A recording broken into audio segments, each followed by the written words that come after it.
This is the Heart Now Here Spurs Fans podcast, streaming across the World Wide Web, streaming onto your streaming platforms for every Spurs fan, wherever you may be. And well, look, listen, it's myself, Lee Terrier, it's Matty here, Matty Kerr. And look, the main thing we have to say here is West Ham get battered everywhere they go. How you doing, Matt? You all right, mate? I'm good, Lee, mate. I'm good, mate. Yourself? I'm very good, mate. After that, I tell you what, I was chuffed to bits. It was a sunny afternoon after a terrible rainy morning on Saturday. Got in the bricklayers early. I think I was there. I got my first pint of Guinness at 10 to 10. And just soaked up the atmosphere. Really enjoyed it in there. As always, I just love how they put the vibe on with the music and everything. And then when I got out onto the high road, it was sunny. Got in the ground and Sonny, Kulu, the rest of the team, they done the business, mate. I was chuffed. Even at 1-0 down, I was chuffed. Did you go Haringey Borough after? I did, mate. And that weren't as sunny. That was 5-0 to Brentwood Town. Mate. Oh, they're having a bit of a mare of a season. I can't lie. They are having a bit of a mare of a season, and it's not nice. But I love Haringey Borough. You know, if anyone's out there who ever goes to a Spurs game and it's early kickoff or lives in the area, Haringey Borough give out free season tickets. So I think it's the 7th year they've done it. So a lot of love for that team.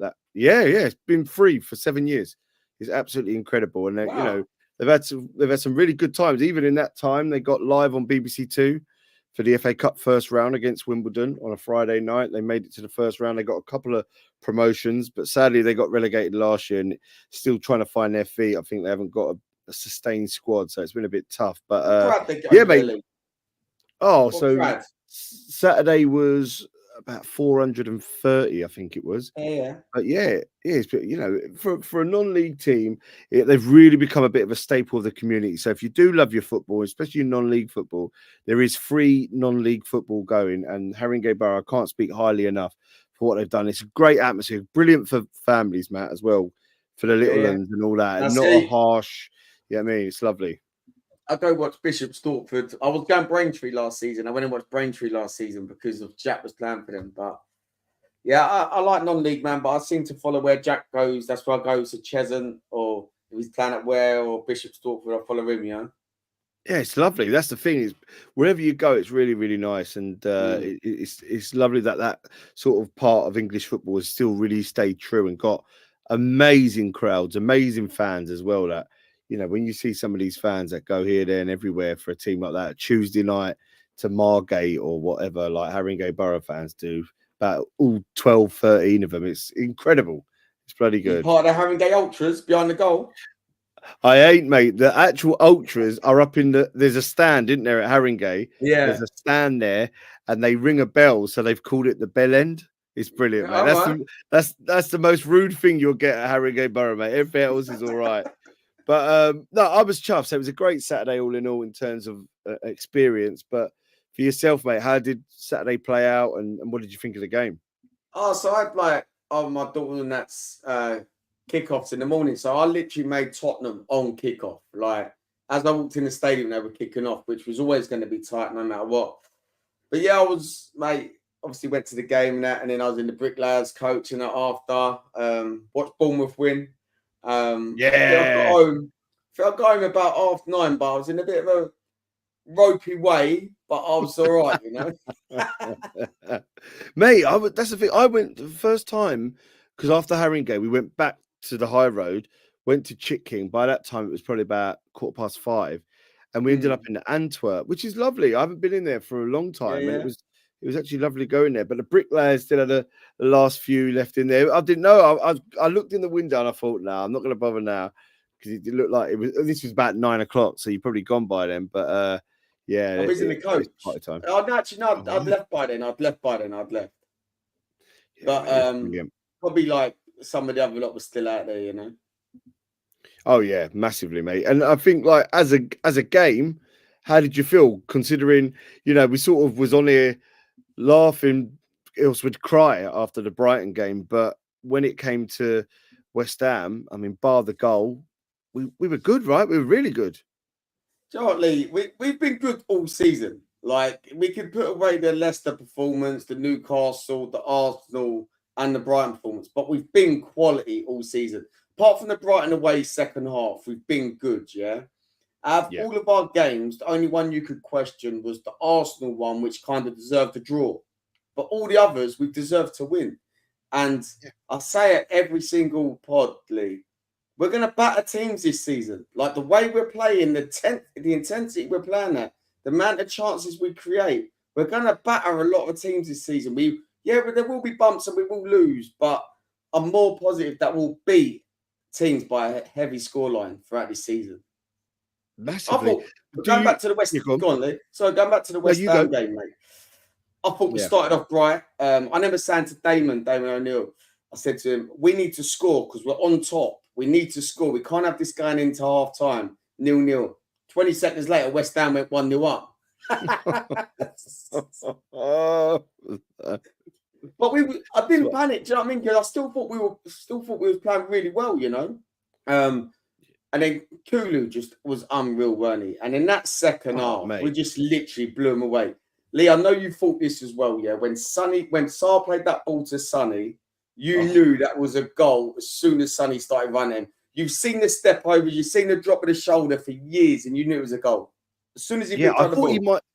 I thought he might cut onto his right, but the fact that he did the step overs then just hit his left into, I loved it. I thought it was great. But like you say, I think looking straight away from the game, we started on the front foot, which I knew we would. I knew he would have rammed into him, even with the little time he's had with them because of the international break. But I knew he was going to go into them. And they came out well. They had one chance before the goal, and it was the same player, Kudus. I think Bowen was the one that was orchestrating it. I was like, all right, don't give him too much of the ball. But he was picking it up in spots, moving it around. Kudus had a shot, good save from Vicario. The second one he got, it was that ball across again, which is a slight worry that it sort of got across with a bit of a deflection. It was similar to the Brighton first goal.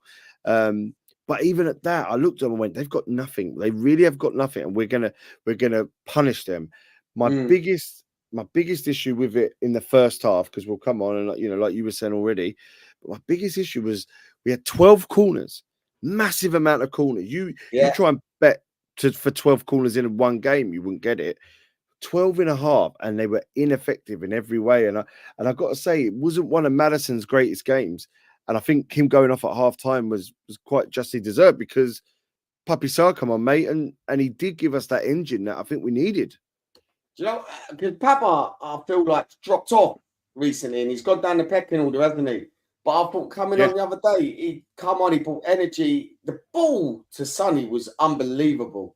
Fantastic. Do you know what, right? If we're talking, if KDB or someone does that ball, everyone's raving on about that ball, yeah? It was unbelievable ball, yeah? Massive. But, mate, you know what I mean? Papa Sarr, he's going to get no credit. Do you know what I mean?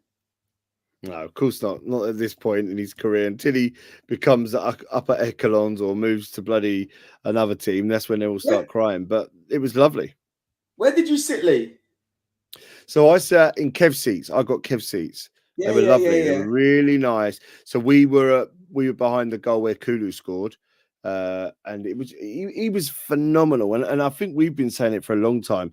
I've loved him ever since he's come. I felt like now he's really found his position this season with Ange. He was our best player in preseason. He's our best player in regular season now. He's phenomenal. And I'm telling you what, we have got a player in our hands there because he's so influential. Picks up the ball, moves it about, drives with it, and has got a finish on him. He's fantastic, isn't he? Mate, he's just getting better and better. I remember like last season or season 4, I was quite critical with Kulu. And people like he's playing well, but I think when you watch him week in, week out, it's just one of the things that you just want a bit more. Even though he's playing well, you expect him to do a bit more. You want him to do what like Saka's doing at Arsenal and that, you know. But look, Kulu's come into a complete different role. He's made it his own, and he's just absolutely flying, mate. Flying. Incredible. Big love to everyone on the Instagram. We've got Yanni, Andy Sava, Kyla Smiley, P Master, Pezza, Teddy Richardson, Luke Parker says Thursday can't come enough after Saturday. Mickey Stu, Dan Tanner, Jonesy, the Bill Nicholson pub. Hello to you. I hope you had a good Saturday. Jamie, Mickey Stu says work was lovely today. No noise from the Pikey boys and all the gooners were hiding. JK Gascoigne says they were still quiet at 1-0. Even they knew. and Kulu don't need Bentancur anymore. And the corners, he said, J.K. Gascoigne said, it was like we had Ericsson taking corners, and that was it. I mean, what did you think about Maddison? Like, he's not been in England, so he's not like he's had a couple of games for international here and there everywhere. He'd have been on the training ground every week. He just looked a little bit off the boil, didn't you think? Do you know what I think? Yes, I thought Brighton he played well. Yeah, I thought he's been what he played well the last couple of games. I think it was just that first half against West Ham. He was getting on the ball, but not doing nothing with the ball. So he was kind of just like, I'm glad the change made. At first, I thought, what are we doing? But then obviously, who am I to question Big Ange? Do you know what I mean? Jesus. I mean, he's brilliant, and they made a big point of it on Match of the Day. I don't know if you saw it, whoever saw it, but immediately at half time, the whistle goes, and he looks at Pape Sarr and he goes, "Get warmed up, you're coming on." Bang! He don't even go down the tunnel. I didn't see that. Obviously, we weren't watching it on the box. So when I watched the Match of the Day and they showed it, and then they just showed what Sarr was doing, and the Athletic done a really good piece today. It was about where Maddison was picking up the ball and moving it, where Sarr was picking up the ball and moving it, and they were quite sort of complimentary to Maddison in a way. They said he did all right. They said his corners weren't good, and I think, like we've said, and J.K. Gascoigne said on the chat there, they weren't good. They weren't very good. I felt that he was a bit slow, and the passes, he did a few short corners, and I didn't know why he was doing it. But where they were picking the ball up was in similar positions, but Sarr just had that bit more drive about him. He just covered a bit more ground, and it really worked for us. And like going into that second half, I mean, I thought we were going to score 6, 7, or 8. Do you know what I mean? Do you know what, Levi? Set pieces for me is a big concern. Not even defending them at the minute. I feel like we might be okay defending set pieces at the minute. Do you know what I mean? But attacking corners, it's worrying.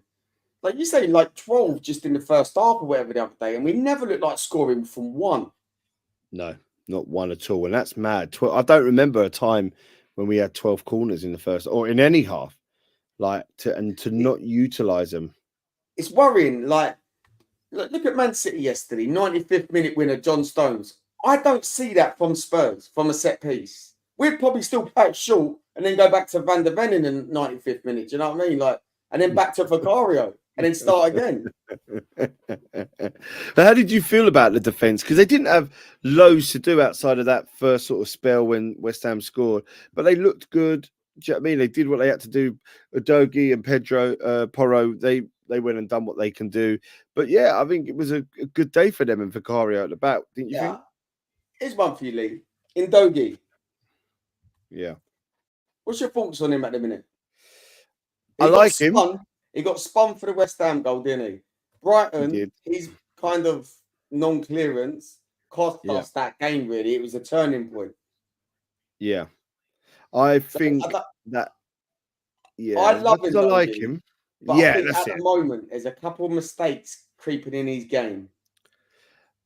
I think that comes when you are younger. He's obviously come into it and he started really positive last year. So you already set a high bar. He set a high bar for himself.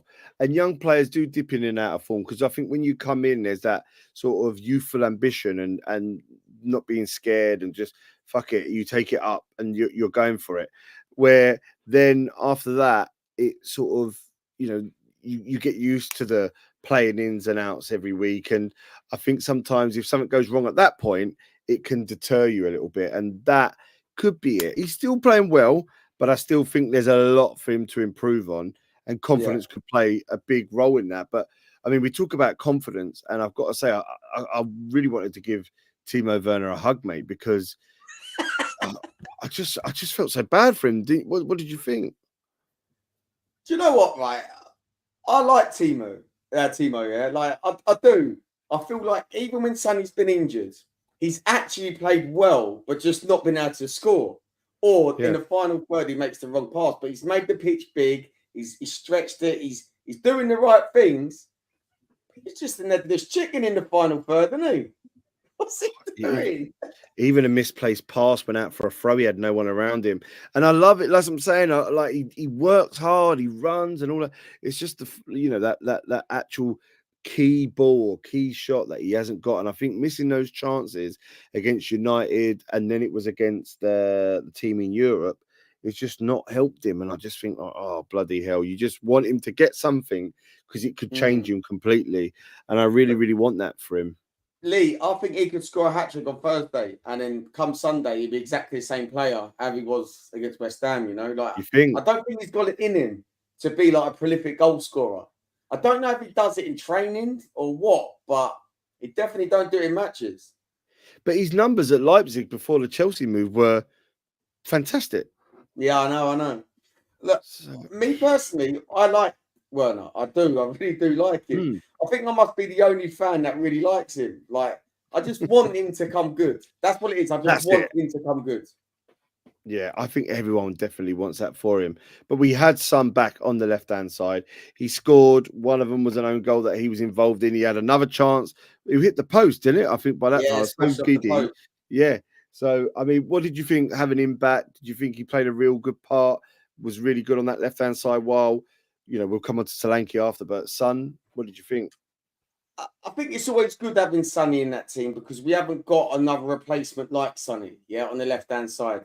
I know we questioned him last season and started saying, I don't see him back out on the wing, like he's lost a yard of pace and stuff like that. But I look at it now and we can't play without him on the left-hand side now. No. I think you bring in Werner, you bring in Odegaard or anyone like that on the left, it's not the same. We have a much better balance when it's Johnson, Solanke, Sonny. It's a much better balance. You're always going that, yeah? You're always going to go with that group there, yeah. And I think then we've got to go to Solanke because, you talk about strikers and you, at times, if you didn't watch a game and you didn't see their name on the score sheet, you might think, oh, well, what did they do? This guy, I've got to say, and I'll say it more now that I've watched in the in the stadium, so I can watch it with my eyes. I'm not directed by the TV. He works phenomenally hard, and his front foot press really, really gives us such an advantage to make defenses and goalkeepers nervous because most want to play out the back from there. So, what did you think of him, mate? I thought he was unbelievable. Honestly, I thought. I think he bullied the two West Ham centre backs the other day.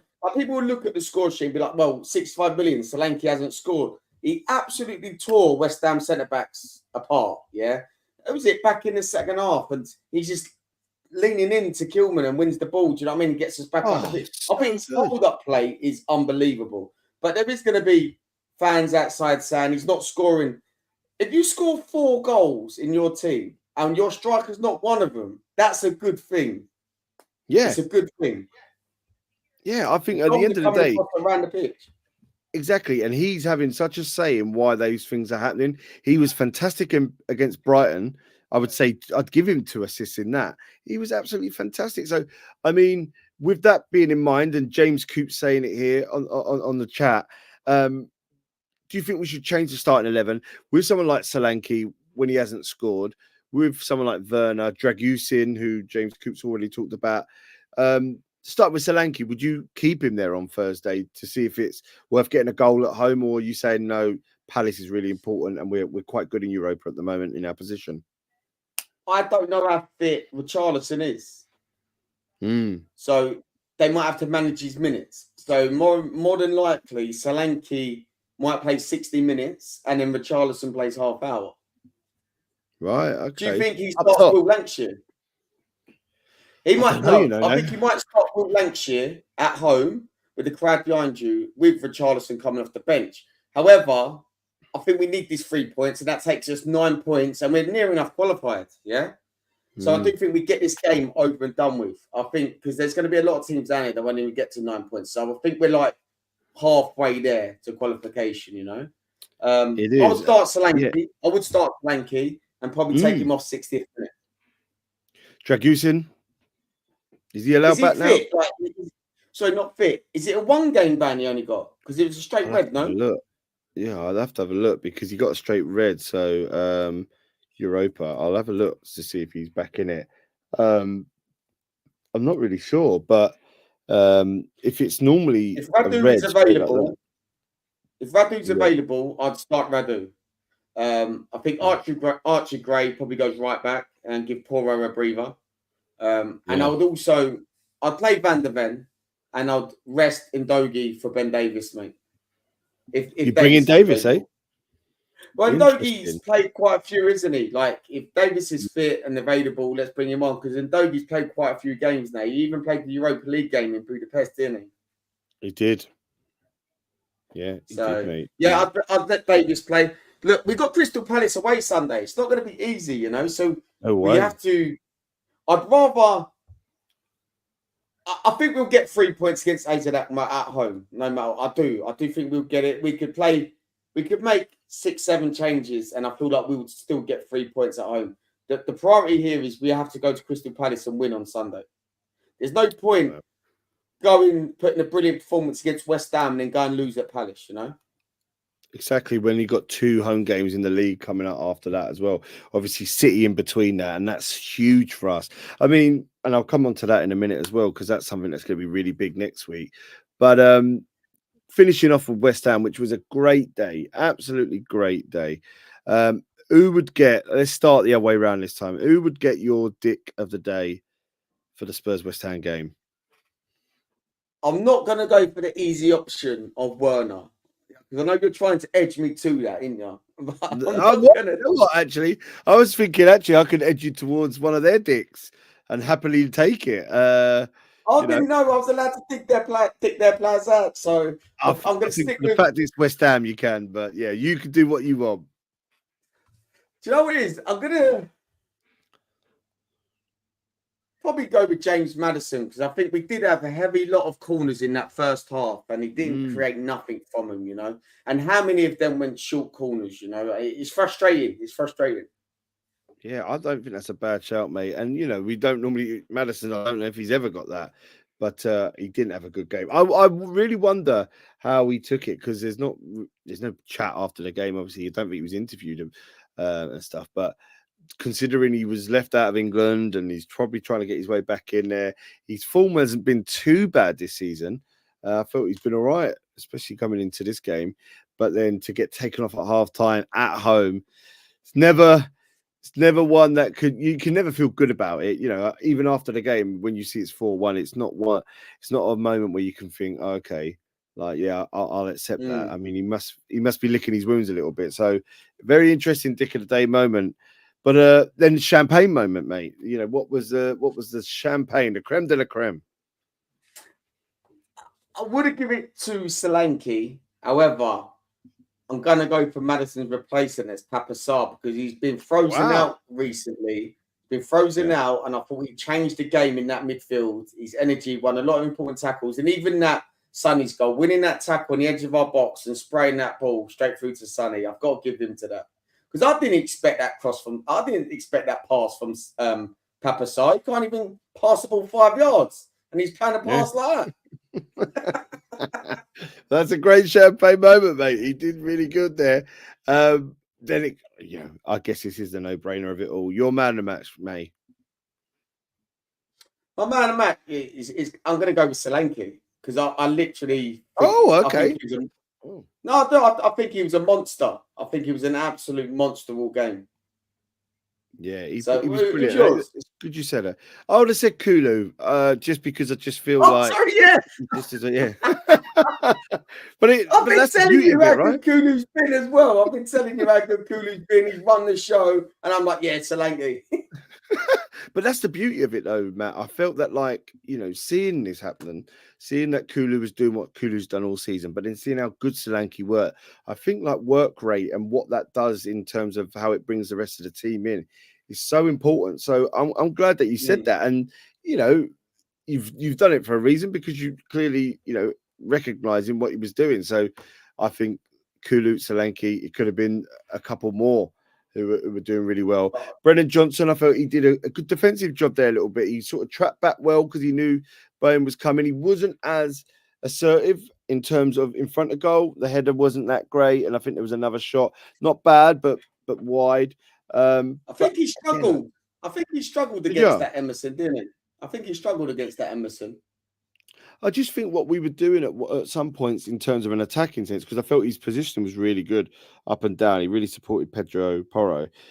I just felt that the couple of times I felt that he could have made or was expected to make a really big impact, the ball was at his feet and he had to dribble. And that Yeah. is not what Brennan Johnson wants to do. He wants to run onto it, or he wants to have open space to dribble with it. That's when he will be effective.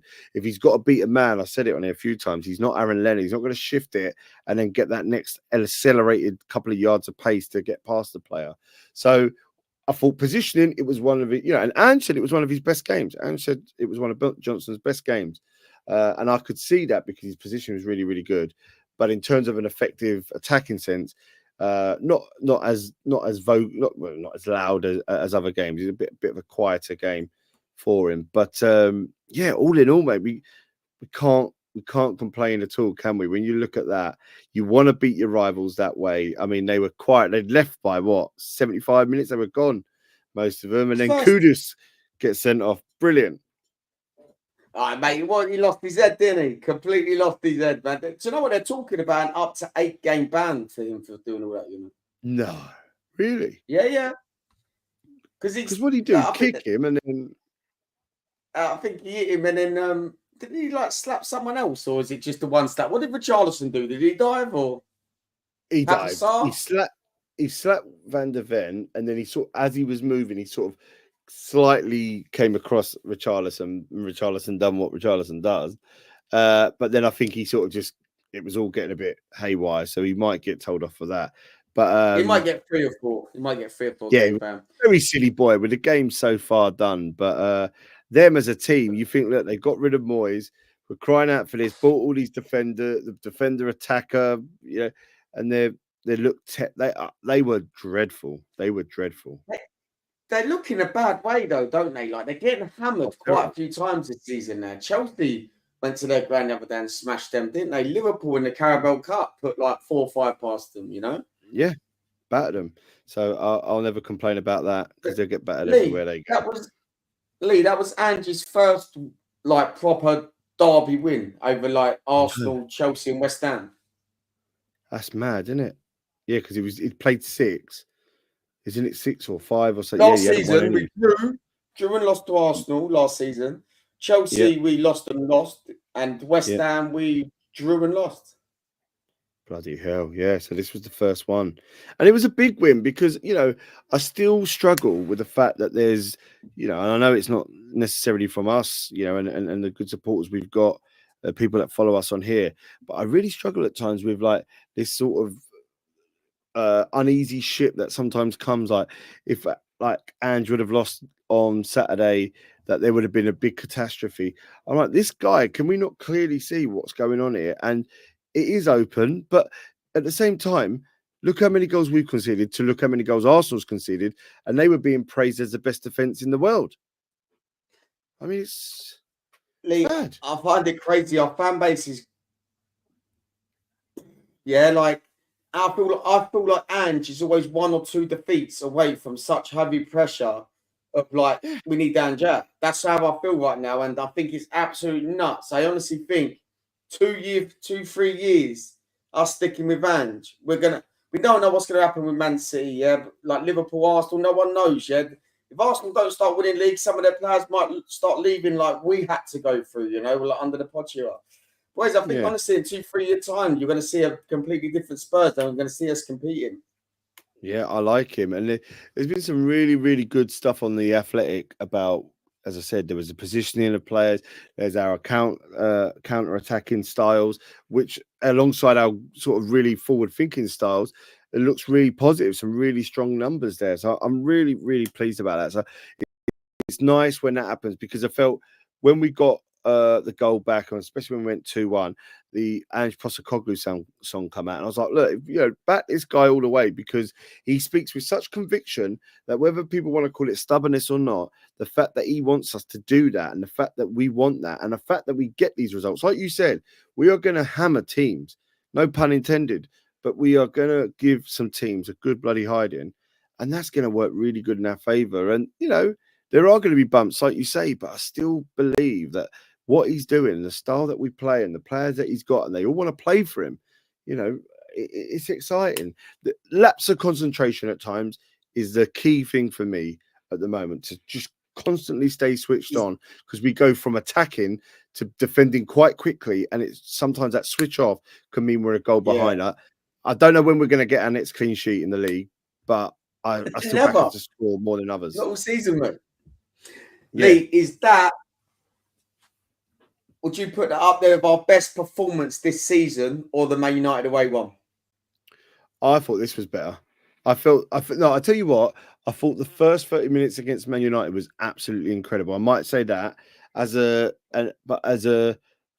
whole, as a more sort of rounded performance, I'd give it this. I felt that the first 30 against United, I just love how devastating we were and that we took them to task.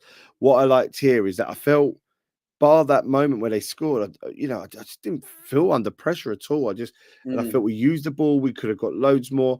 I felt a little bit with Man United.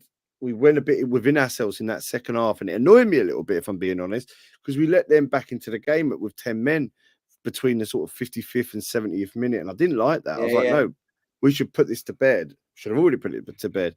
But I like that. I like that this was very professional. It was great. Yeah. So probably this overall. Yeah, I loved it. Absolutely loved it. And now we go on to AZ.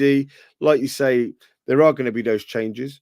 I think that's only right to do because we've got to go into Palace. I expect us to win on Thursday, but the Palace game isn't going to be easy. They're playing tonight against Forest. As we speak now, they're playing, and the score is, I don't know, I haven't checked the scores. Have you seen what the score is? I think it was 0-0 the last time. 0-0 at half time. They're a good side. They've not started as well as they did last season. So what are you expecting at Selhurst Park? I'm thinking we batter them in possession. I do believe they're just going to sit back and just try and counter-attack us. They're not playing like the Palace, where Selhurst Park is kind of a fortress anymore, like it feels like it's not a tough place to go at the minute. They're lacking in confidence. They're not really playing well. I don't think he quite knows his strongest team at the minute, Glasner, He's lost a couple of big names, isn't he? You know what, mate? What worries me is our away form. Yeah, Leicester, we played really well. We threw it away. Newcastle played well, threw it away. Man United, we got over the line. Brighton played well, threw it away. Mate, I want to say a Tottenham 2 or 3-1 win. But the way our rate, if we turn up and put away our chances, but the way our away record is, I'm going to say 1-1. Wow. Okay, even after the 4-1, you don't see us jumping on. You know what it is though, Lee? They're gonna have that low block against us, yeah? The complete low block, and we've got to break them down. They could score from like a counter attack. Do I feel like they could threaten us loads? No, fuck it, Lee. I'm going 3-1 Spurs, mate. There you go. That's better. Come on. That's what we want to hear. That's what we want to hear. That's what we're hearing in the chat. Yeah, tell them. Ash Rock, N Lynch, Keys Grafters, Bobby Hone, Robbie Harnett. They all believe that we're going to win. It's quite interesting as well to see Billy Tippin here says, I'd start our strongest team on Thursday. Winning breeds winning. We are capable of a run, but the lineup has to stay consistent, especially in the Europa League, as I believe it's more than winnable. Thing with that, Matt, and Billy, I think that's great. I love that idea. But, can you do that on Thursday against AZ, then against Palace, and then against Manchester City in a cup that 2 more wins and we're in the semi-final? Like, do you think we've got enough to play that strongest team in the next 3 games? Lee, I'm going to say no, because AZ Alkmaar and then Crystal Palace, then Man City are home in the cup, and then we've got Villa at home in the league, if I'm right. Yes, Villa and Ipswich. You can't have our strongest 11 playing all 4 of them games continuously. We'll end up with no Van der Ven, no Madison, no Kuda. Everyone will be injured. So I feel like we have to play it wise, and we have to give this, some of the squad players a game this Thursday. Palace, we go all at them. And I think Man City, I think they said about bringing the second team or whatever, but I still think we'll make 2 or 3 changes against Man City. Where do you think it will make those? Because that is so key to where that game goes, I think. He might start Richarlison. He might start Richarlison that game instead of Solanke, mate, if I'm honest. Oof. Would you want, I don't know. I almost feel like that aggressive press against City needs to happen. No, I agree. But when does Richarlison start a game then? Because Solanke's played near enough every minute apart from when he got injured since he come. We haven't. He needs. Do you know what I mean? They're going to think he needs a rest somewhere. I Yeah, think he'll yeah. start Thursday. Solanke will start Thursday, but come off the bench. And Richarlison won't start a game for probably. I'm going to say probably the Man City game, mate. If I'm honest. Wow, interesting. I mean, I Or the next really want Europa to win League that game. cup. I really want to win that cup, mate. I think it's so important. I at least want to get through this stage because you City. don't know what could happen. Yeah, man, it's really important. Mate, I think the fans would be up for that. It's under the lights at home. Do you know what I mean? I think everyone would be up for that game, and I think we're turning Man City over. They're not going to. Hopefully, they don't come with Haaland, KD. KDB will probably start actually because he's just come back to fitness, isn't he? So he'll probably start that Yeah. game. But Man City's second team is just as good. You know, like they're still class. And that's the thing is they're installed with like they're almost brainwashed in a positive light by Pep Guardiola because you look at those players and there are some amazing players. We can't get around that at Man City, but even sort of players that come in and you think, oh, I've never heard of this player. They come in and they just look so good. They do a bit like what Ferguson did with United. So it's not going to be easy, but I think if we can get the next 3 games and get them really positive results, then it's really holding us good going into the real tough. What's your scoreline for AZ Alkmaar? I think under that, I think we'll beat that team 2 or 3-1. I think again, I'm going to go both Still teams. not a clean sheet. Still No, not a clean sheet. Yeah. This team went to thing. Don't forget, they went to Manchester United and got a result, and they had one player who basically ran through the team. I'm not saying that can easily happen. That was 20, no? 20? Oh, 20. That was 20. My bad. Yeah, my bad. Yeah, that's it. So, I mean, still saying that, I believe in us that we can beat them, but I believe at the same time, I think we're just going to be open, and especially if we change the defense a little bit, I think that lapse of concentration or that lack of communication for a moment might go a goal against us. But I still believe that we're going to outscore them by 2 or 3 goals. So a 3-1 win, I'll say. Palace, I think it's going to be tough. I think, again, I wouldn't be surprised if we come out all guns blazing and we get 2 or 3 quite early. But I see them scoring. I'm going to go for a high scoring 3-2 to Tottenham. I think it's going to be a few goals in that. And City, who knows? I mean, once we get past these next 2 games, then I'll think, right, we're either going to do it or be shitting myself about that game in the cup because I really want to win it.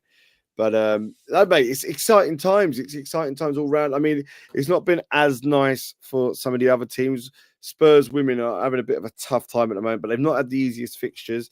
Yesterday, I don't know if anyone was watching, they lost to Chelsea 5-2 last night. Game, Lee. I watched that game. Yeah, wasn't the nicest, was it, really? But I honestly thought first half we were really good on the ball. Really good on the ball. A lot better.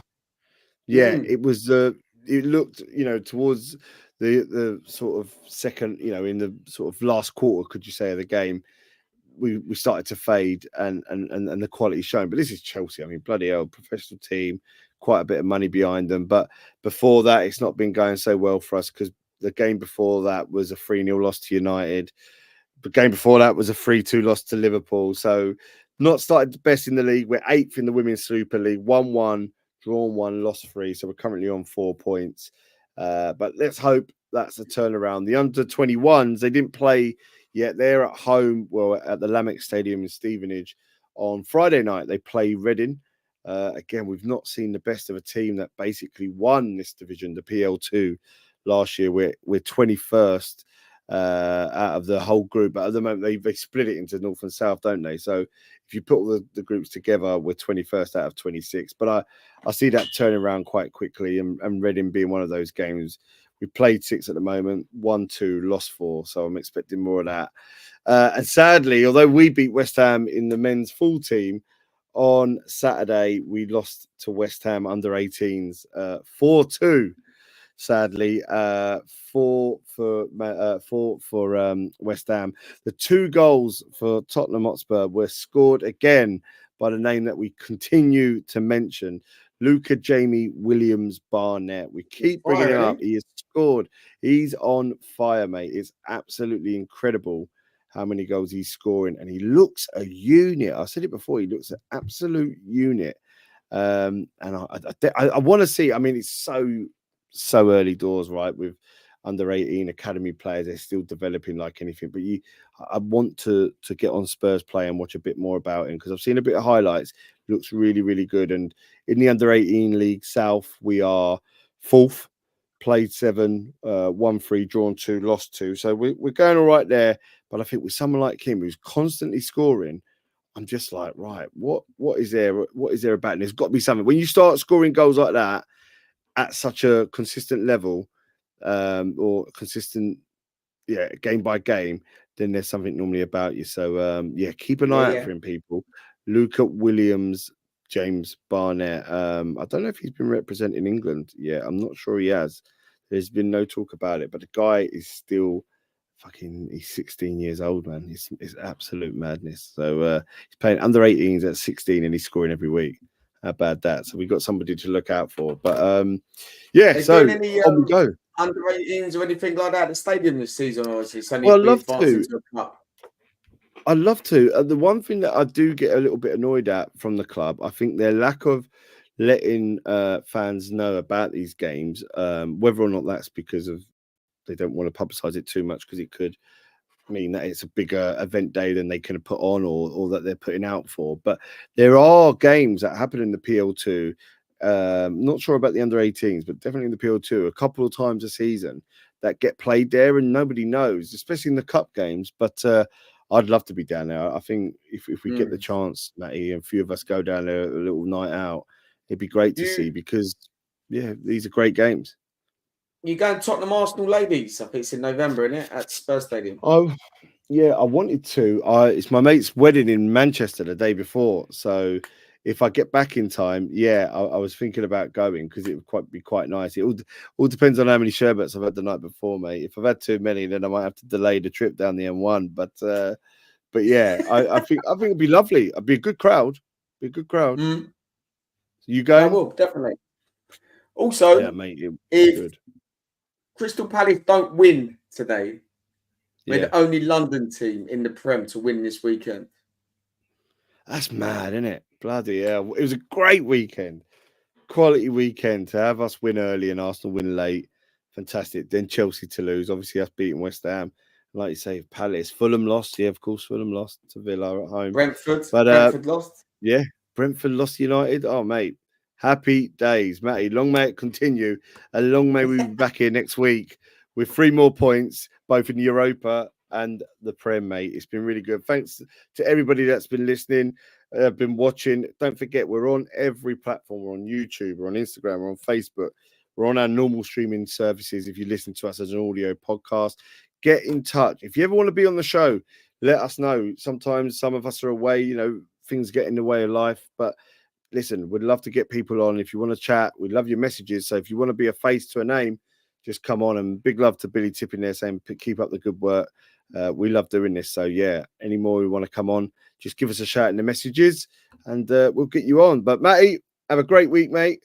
We'll see you next week. And until then, we can only think of what's coming next and know that there's 3 points in 2 different competitions. See you soon. Come on, you Spurs.